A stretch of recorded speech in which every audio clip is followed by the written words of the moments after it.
How to make automatic subtitles or captions in Premiere Pro. Let's get into it.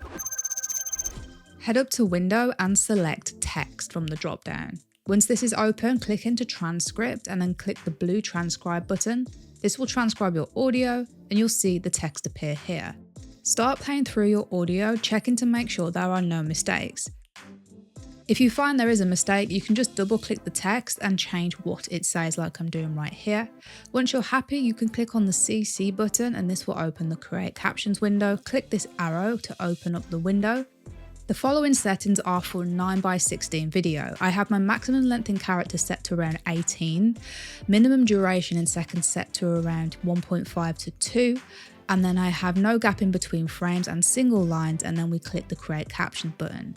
Now if we scrub through here, we can see it's created our captions right there, but we can customize this.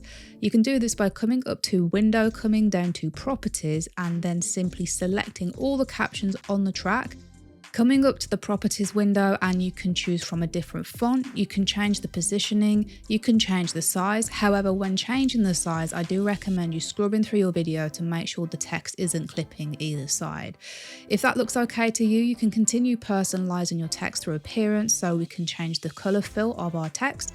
Let's keep this Premiere Pro lilac, and then I'm going to choose OK. You can also add strokes, backgrounds, and shadows to your text like so. There are a bunch of different parameters you can configure here, and I encourage you to play with them all, but that's all there is to it.